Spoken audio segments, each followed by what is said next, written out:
Nagkaroon ng problema si Max sa kanyang baril habang nakipag-engkwentro ito sa Elcano at nag-corner pa siya.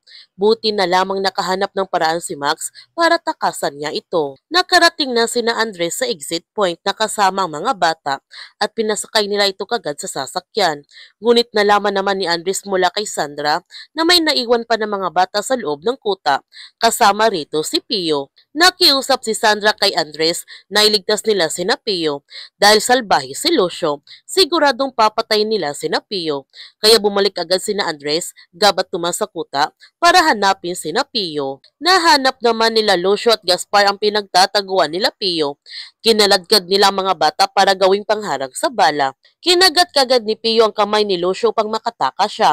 Ngunit ang kanyang mga kasamahan ay pinagbabar nila ito ni Lucio at Gaspar habang tumatakas ito. Susundan na sana nila si Pio, buti na lamang dumating sina Giraffe at pinagbabar nila ang mga kasama nila Lucio at Gaspar. Nakapagtago naman kagad sina Gaspar at Lucio.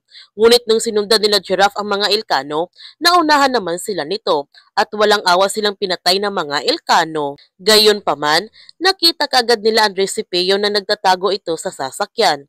Inutusan ni Andres si Tomas na iligtas niya si Pio, pero nahirapan si Tomas na lapitan si Pio dahil pinagbabaril siya ng mga Ilcano.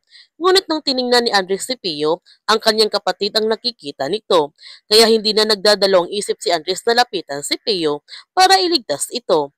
Kinuha kagad ni Andres si Pio papunta sa exit point at sinabihan niya sina Tomas at Gab na balikan pa nila ang natitirang mga bata. Ngunit sa pagpasok nila Tomas at Gab sa loob ng kuta, nahihirapan naman sila dahil sobrang napakadami ng kanilang mga kalaban at hindi pa ito nauubos.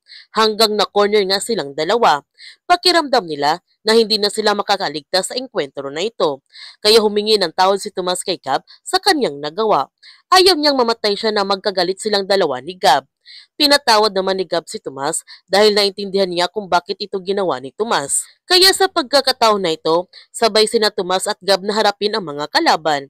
Pero sa kanilang pakipag-engkwentro, bigla na lamang may sumabog, kaya tumilapon silang dalawa. Ligtas pa kaya sina Gab at Tomas?